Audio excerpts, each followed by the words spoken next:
The first strange thing happened a few years ago when I was still living with my family. Our house was in a quiet neighborhood in the U.S., the kind of place where everyone knows each other and nothing unusual ever happens. At least that's what I used to think. Our house had 2 floors and a small backyard that faced a narrow alley behind the street. My bedroom was on the 2nd floor, with a window that looked directly into that alley. Most nights it was completely empty, except for the occasional trash truck or a stray cat. Nothing exciting. One night, around 1:30 a.m., I got up to grab some water. When I returned to my room, something outside the window caught my attention. There was a man standing in the alley. He wasn't doing anything dramatic. He was just standing there. At first, I assumed he was on his phone or maybe waiting for someone. But the strange part was where he was standing. He was directly under my window, maybe 10 or 15 feet away, and he was looking up, right at my window. My room was dark except for my computer screen, so I don't think he could clearly see me. Still, the moment I realized he was staring at the house, I instinctively stepped back from the window. I waited a few seconds and slowly looked again. He was still there. Same position. Not moving. I tried convincing myself it was nothing. Maybe he lived nearby. Maybe he was just taking a phone call. Eventually, I went to sleep. Or, at least, tried to. 2 nights later, it happened again. This time, it was earlier, around midnight. I was sitting at my desk with headphones on when I noticed movement outside. The same man. Same spot in the alley. Looking up at the house again. I could see him a little clearer this time because the streetlight at the end of the alley gave off just enough light. He was tall, wearing a dark jacket and a baseball cap pulled low over his face. But the weirdest thing was what he was doing. He was holding something. At first I thought it was just a phone, but after watching for a few seconds I realized it wasn't. It looked like a camera. A real one. Like the kind photographers use. I immediately ducked below my window. My heart was beating so fast it felt ridiculous. I stayed there for almost a minute before slowly peeking again. The man was gone. I told my dad about it the next morning. He didn't seem too concerned at first. He said it was probably someone cutting through the alley or maybe a photographer messing around at night. But he still went outside and checked.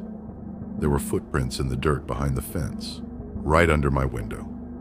After that night, my dad installed a motion light in the backyard and a camera facing the alley. For a while, nothing else happened, and we all kind of forgot about it. Until 3 months later. One evening, I came home from work and noticed something taped to our mailbox. It was a small photograph. The picture showed the front of our house, not from the street, but from the alley. And in the top corner of the photo, barely visible in the window on the 2nd floor, was me, standing in my bedroom, looking outside.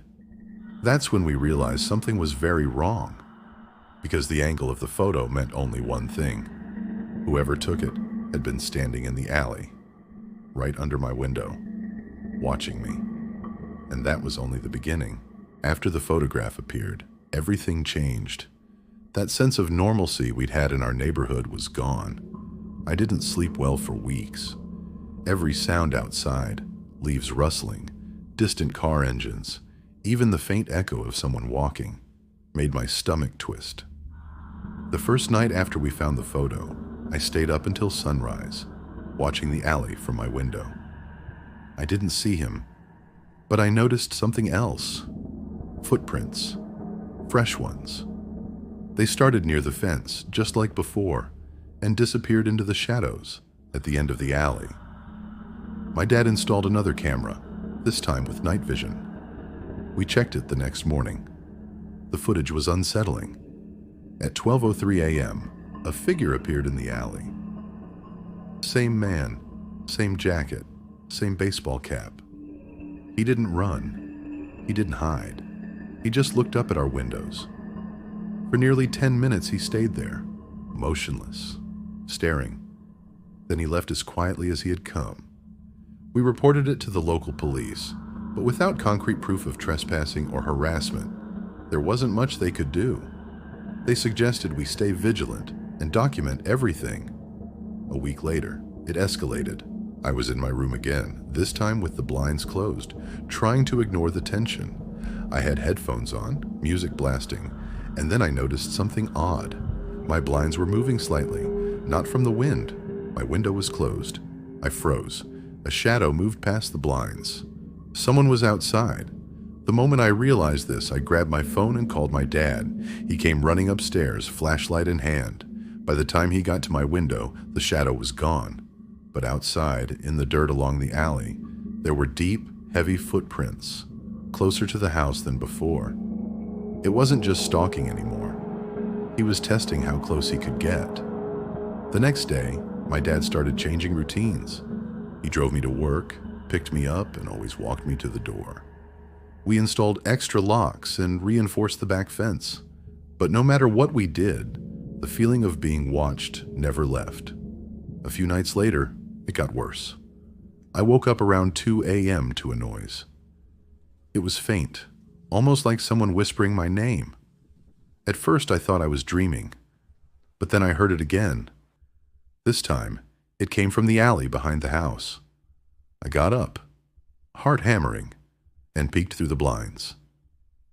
There he was, the man, holding the camera again. But this time he wasn't taking pictures. He was pointing the lens directly at our bedroom window. He smiled. I didn't recognize him. I couldn't see his face clearly, but something about the way he tilted his head and held the camera made my stomach drop. It wasn't casual. It was deliberate. I ran to my dad's room, shaking, whispering what I saw. My dad grabbed the baseball bat from the closet. We stayed awake the rest of the night, watching the alley together. He kept shining the flashlight into the shadows, but the man never came back. And then, the next morning, there was a note taped to our front door. It was handwritten. No signature, just 3 words. I see you. Everything changed after that. The alley didn't feel safe. The streets didn't feel safe. Our cameras, locks, and lights felt useless. Whoever this was, he wasn't just watching. He was tracking us. From that moment on, I knew one thing. He wasn't going to stop. He was patient. He was careful. And he was waiting for the right moment. The stalking had escalated from simple observation to direct intimidation, and there was no way to know what would come next.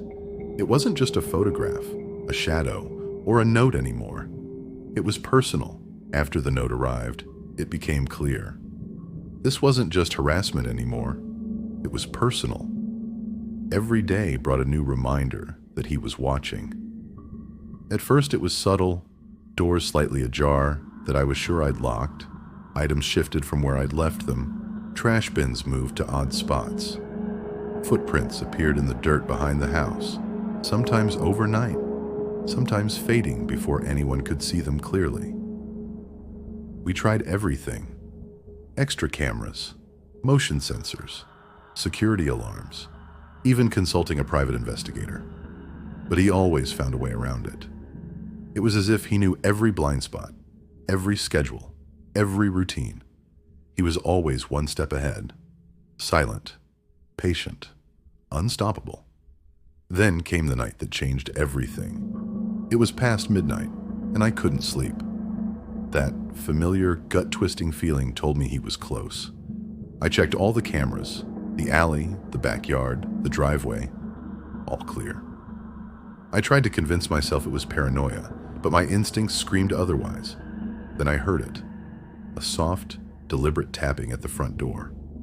Slow, intentional, not frantic, not desperate, calculated. The sound didn't come from the street. It was just outside our door. My dad was asleep upstairs, unaware. My hands shook as I reached for my phone, only to discover there was no service, not even a weak signal. The tapping stopped. Silence. Then came a whisper. "Open up."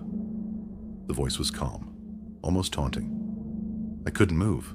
My mind raced. Should I hide? Run? Call for help? The whisper came again, louder, more confident. "I know you're in there." Something inside me snapped. I grabbed the baseball bat from under the couch and crept toward the door, my heart hammering so loudly I felt certain he could hear it. I peeked through the peephole. Nothing. But then I noticed the front mat. A small folded envelope had been left there. My hands trembled as I picked it up. Inside was a single photograph. It was of my bedroom, taken from outside, and in the reflection of the window, I could see him, standing there, watching, smiling. My scream echoed through the house. My dad woke up immediately, alarmed, and we barricaded the door together. We called the police. By the time they arrived, the man was gone. No footprints, no trace of the envelope, no evidence on the cameras. He had vanished completely, like he had never been there. The police investigation turned up nothing. No surveillance footage from neighbors. No sign of him on the street.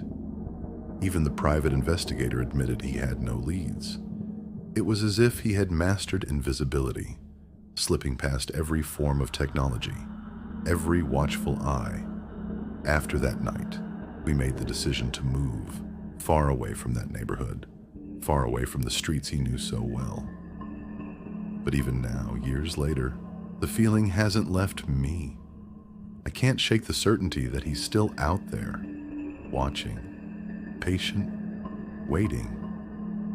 Sometimes, late at night, when the lights are low and the wind rattles the windows, I hear something. Footsteps. A faint whisper carried through the dark. "I see you." I've learned to trust my instincts completely. Every shadow in my peripheral vision, every creak of the floor, every flicker of movement outside a window makes my heart race. I know he's capable of being anywhere, anytime, and I've accepted that some things have no explanation, no closure. Even now, when I walk down a quiet street, I feel eyes on me. I sense him in the distance, measuring my steps, memorizing my habits, waiting for the perfect moment. And though I try to live normally, I'll never feel truly safe, because he isn't just a stranger. He isn't just a stalker. He's something else entirely. Something that doesn't need to be seen to control your fear. Something that waits, patient, calculating. Something that knows exactly how to break you, slowly. And I know, without a shadow of doubt, that this isn't over. It will never be over.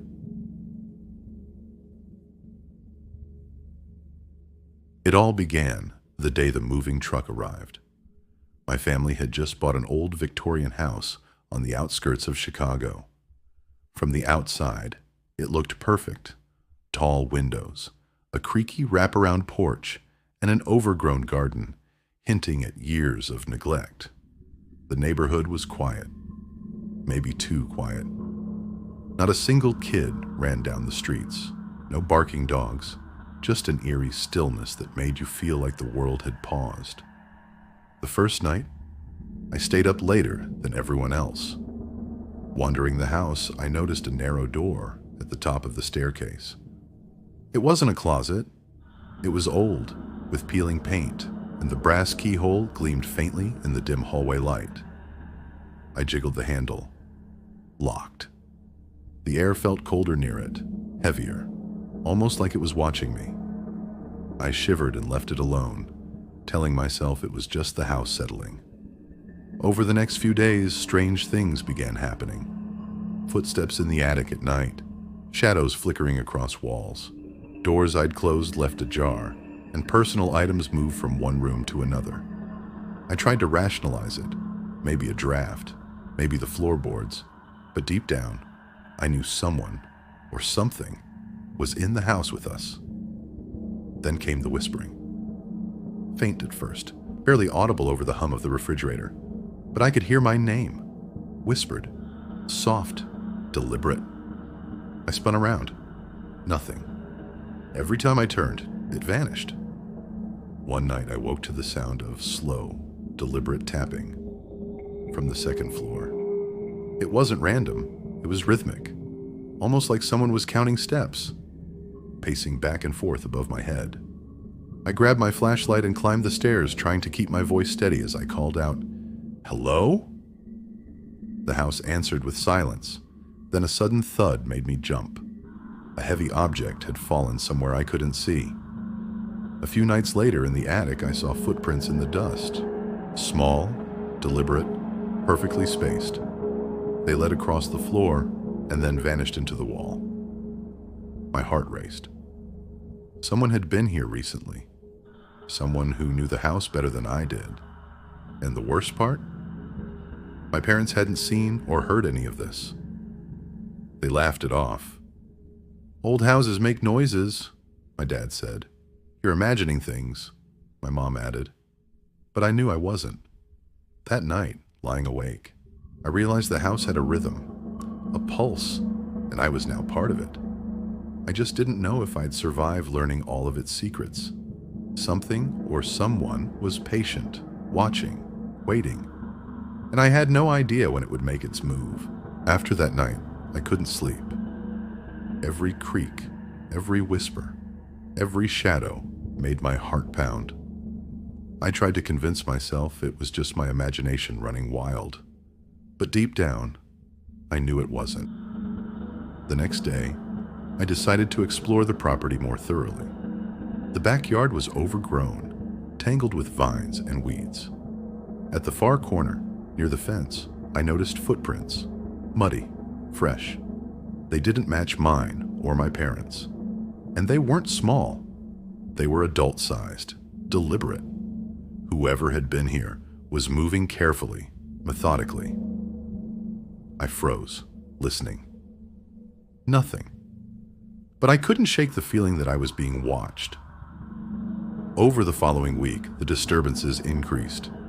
Doors that were locked in the morning were opened by night. Lights flickered on and off, and I began noticing strange symbols scratched lightly into wooden surfaces.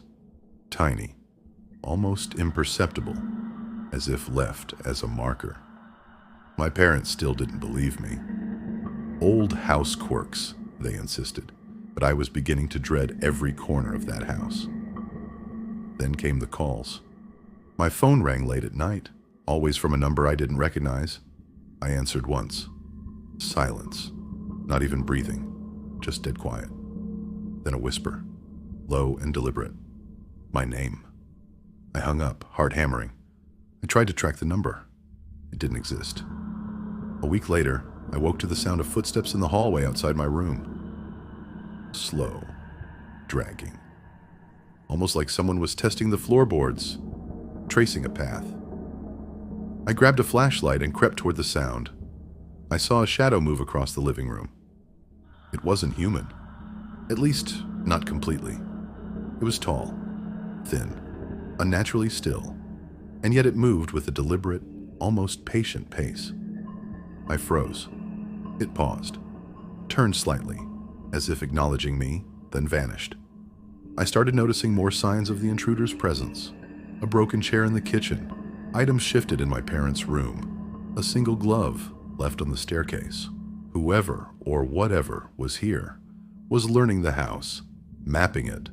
They weren't random. They were organized. And I was beginning to realize the frightening truth. They didn't just want to scare me. They were planning something. Then one night I heard it, the whisper again. Louder, closer. This time, it wasn't my name. It was a warning. You shouldn't be here. I bolted from my room, down the stairs, nearly tripping over the fallen glove. My parents were asleep, oblivious. By morning, I was exhausted, paranoid, and terrified. I knew I couldn't handle this alone anymore. I began researching the house's history. That's when I found it. Decades ago, Someone had disappeared in that neighborhood. A tenant in the same Victorian building had vanished without a trace. Authorities never solved it, but locals whispered about a watcher who haunted the houses, moving unseen, patient, and deliberate. I realized then that what was in our home wasn't just a person. It was something else, something old, intelligent, and terrifyingly patient. And it knew I was aware. That night, I swore I'd stay awake. I couldn't leave. Not yet. Whoever was here was waiting, and I had a feeling they were going to make their next move soon. I hadn't slept in days. Every shadow, every sound made me jump. I installed extra cameras around the house, set up motion sensors, anything I could think of. But it didn't help. Whoever or whatever was in our home didn't move like a normal person. It was everywhere and nowhere, patient, watching, waiting. One night, around 2 a.m., I heard it again. Not footsteps this time. A soft scratching at my bedroom door. Slow, methodical. I gripped the baseball bat I'd been keeping under my bed and whispered for it to stop. Silence. Then a voice. Low, almost a growl. You shouldn't have seen me. I bolted out of bed and ran down the stairs. Every light I flicked on revealed nothing, but the temperature had dropped so suddenly it made my breath visible. My parents' rooms were empty. The doors swung open as if pushed by unseen hands. Panic consumed me. I grabbed my phone and tried to call 911, but there was no signal. Nothing worked. Then I saw it, standing in the living room, not fully human. Its form was tall, thin, shadow-like, but it had the faintest glint of eyes in the dark. It didn't move like a person. It glided, and when it saw me, it tilted its head as if amused by my fear. You've been watching too long, it whispered, voice like scraping metal. I ran, out the front door, into the foggy night, and it followed. I could hear it. Soft, deliberate footsteps, keeping pace with me. My heart was pounding, but adrenaline made me faster than I'd ever been. I darted through the yard, tripping over bushes, but it never lost me. Then I remembered the abandoned shed at the back of the property. Maybe I could hide there. I ran straight for it, threw open the door, and slammed it shut behind me. Darkness. Silence. For a moment. Relief. But then I felt it. A presence outside, circling. The door rattled, and I heard that voice again. You can't hide forever. I stayed in that shed for what felt like hours, clutching a rusty tool for protection, every nerve screaming. Eventually, the first light of dawn broke through the fog. I dared to peek outside. Nothing. No footprints, no shadow, no sign of it. Only the morning mist lingering in the yard. I didn't sleep that day.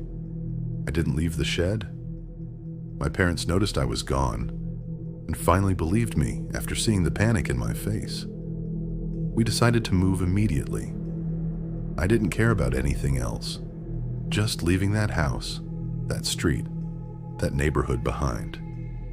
The last night there, I set cameras all around. The footage showed something impossible. Shadow-like figures moving through the rooms, gliding through walls, pausing at windows, watching.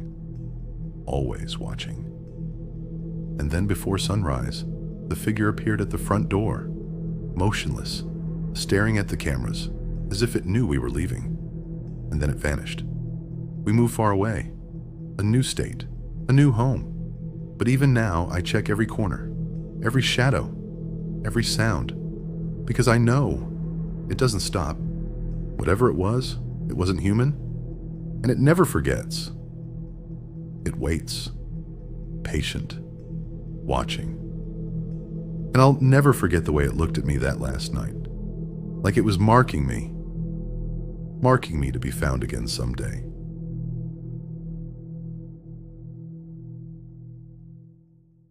It started quietly, almost imperceptibly. At first I thought it was just my imagination. The hum of the city outside, the faint creaks of the apartment building, even the occasional siren. All normal, right? But then something shifted. A shadow, a movement, just on the edge of vision. The first time I noticed it clearly was a Tuesday night. I had stayed up late, reading in the living room, when I glanced across the street and saw it. A face in the top floor window of the building opposite mine. At first I thought it was a trick of the streetlight, the way the glass reflected a flicker from inside. But the eyes, they were real. Cold, deliberate, unblinking. My heart skipped, and I almost dropped my book. I convinced myself it was nothing. Maybe someone cleaning, maybe a neighbor up late. But the feeling of being watched didn't go away. That night, I double-locked the door, pulled every curtain closed, even checked the locks on the windows. Still, I couldn't shake it. The next evening, it was worse. The face was there again, only this time, it lingered. I noticed it more clearly now. Sharp features, pale skin, and eyes that seemed to bore into mine. I tried to focus on something else, pretending not to see it, but I couldn't. My apartment felt smaller, suffocating. Over the next few days, small things began to happen. My keys went missing. My phone disappeared, only to reappear in a place I swore I hadn't left it. My apartment felt changed. Subtle things, almost imperceptible. The couch cushion slightly moved, the kitchen drawer left ajar. At first I brushed it off. Maybe I was just forgetful. But deep down, I knew something was wrong. One night, curiosity, or maybe fear, got the better of me. I grabbed a flashlight and moved cautiously to the window, shining the beam across the street. Nothing. Just the familiar brick and glass of the neighboring building. I exhaled slowly, trying to calm myself. Then I froze. There, taped to the inside of my window, was a note. Messy, jagged handwriting, almost carved into the paper. I see you. My stomach turned over. I backed away from the window, hands shaking, heart hammering. Who could have done this? How long had they been watching me? I checked the apartment again. Every door, every lock, but nothing seemed out of place. And yet the note had appeared while I was in the room. From that night on, I couldn't sleep. Every creak, every rustle felt like footsteps. I started noticing details I had ignored before. The lights across the street flicking on and off at odd hours. Shadows moving where there should have been none. A faint smell of something floral whenever I walked near the window. It was subtle, almost imperceptible, but it was there. Someone or something was observing me, and it wasn't going away. The following nights were worse. I stopped looking out the window, but I could feel it, the presence, just beyond my sight. The lights in the neighboring building would flicker at exactly the wrong moments, almost as if they knew when I was awake. I began hearing noises in my apartment, subtle at first, a floorboard creak, a faint shuffle, a whisper that might have been my imagination. One night, I woke to a sound that froze me solid, not from outside, but inside the apartment, a soft, deliberate tapping at my bedroom door. I held my breath, listening. Tap, tap, tap, slow and measured. I told myself it was the wind, that it couldn't possibly be real, but the doorknob rattled, slowly, carefully. Someone was trying to turn it. I grabbed the heaviest object I could find, a lamp, and edged toward the door. The tapping stopped as soon as I moved. My pulse was hammering, and I realized the terror wasn't just outside the window anymore. It was inside. I called a friend, someone I trusted, and told them everything. They arrived within the hour, and together we searched the apartment. Nothing. Every door locked, every window intact, no sign of anyone. But then we noticed it. Faint footprints on the carpet, wet, leading from the window to the bedroom door. Someone had been in my apartment, somehow, and they'd left no other trace. That night, I didn't sleep. I sat in the living room, flashlight in hand, eyes darting toward every shadow. Hours passed. I thought I was alone, until I saw it. A figure reflected in the darkened glass of the front door. Pale, thin, impossibly still, just standing there, staring directly at me. I couldn't move. I couldn't scream. And then it vanished. I moved out the next day, packed everything in haste, barely noticing what I took. The apartment felt like it had a heartbeat of its own, pulsing with the presence I couldn't escape. I didn't tell anyone where I was going. Better to vanish than let it know where I slept. Weeks passed. I stayed with friends, constantly looking over my shoulder, double-checking locks, avoiding windows. And then one evening, as I walked down a quiet street, I saw it. Across the road, the same pale face, unblinking eyes, staring at me from a second-story window. It wasn't a reflection, not a trick of light. It was him, still watching, still patient, still waiting. I realized then that running wasn't enough. Whatever this was, it didn't just want to scare me. It wanted to control me, to remind me that I was never alone, never safe, and no matter where I went, it could find me. I finally understood the truth. This wasn't about coincidence or curiosity or random stalking. It was something else, something patient, something that had been watching, waiting, learning for a very long time. And as I write this now, every shadow in my apartment makes me jump. Every creak in the floor makes my heart race. I know it's still out there, watching, always watching. And I know, deep down, it will never stop.